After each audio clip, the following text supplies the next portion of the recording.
હરિઓમ. અહીંયા છે એ there is no path for the reality.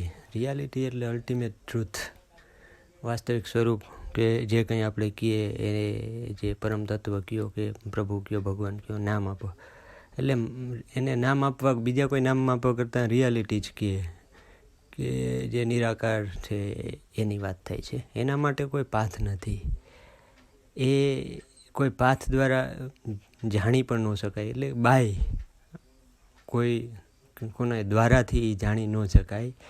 A only એવી વસ્તુ છે કે જે સેલ્ફ નોલેજ, આત્મજ્ઞાન, પોતાની સમજણ, પોતે પોતાની બુદ્ધિથી સમજી અને પછી એની અનુભૂતિ કરે. એ બુદ્ધિથી એ સમજે અને પછી બુદ્ધિ છે એ લાસ્ટ પગથિયું, ત્યાંથી જમ્પ, જે અને કોઈ નામ, રૂપ, ગંધ, પ્રકાશ કે કંઈ નથી ત્યાં, એમાં જમ્પ મારવાનું હોય છે. એ જમ્પ મારવા માટે થઈને આ બધી મહેનત કરવી પડે. એના માટે થઈને આપણે જે કંઈ કરીએ એ કરીએ છીએ.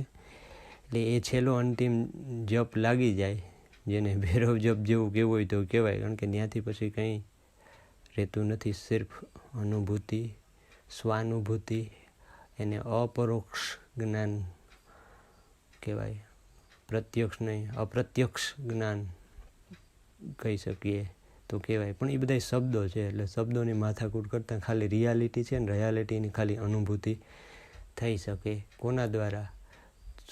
તો કે ભાઈ બુદ્ધિથી પર થઈને, કે જ્યાં તાર્કિક બુદ્ધિ ચાલુ હોય, આપણે બુદ્ધિ હોય, એટલે સમજણ બુદ્ધિથી આવે, પણ એ બુદ્ધિથી સમજ્યા પછી એ બુદ્ધિને પણ મૂકી દેવાની છે. એ છેલ્લું પગથિયું છે. એટલે ત્યાંથી પછી ગાંડ પણ ચાલુ થાય, એટલે ગાંડાની વણઝાર ત્યાંથી કહેવાય. અને એ ગાંડાની વણઝારની અનુભૂતિ થાય તો આ બધું છે એ જગત મિથ્યા લાગે, અને જે કંઈ છે સત્ય, રિયાલિટી, એની અનુભૂતિ થાય. અને આપણે પછી આપણા ઉપર જ હસવું આવે કે કેવા ગાંડા વેડા કરીએ આજ સુધી. અને એટલે એ વસ્તુ એ જાણવાવાળી એ જાણવાની વસ્તુ છે, પણ કોઈ જાણકારીથી ન જાણી શકાય એમ. The reality is not known through something known.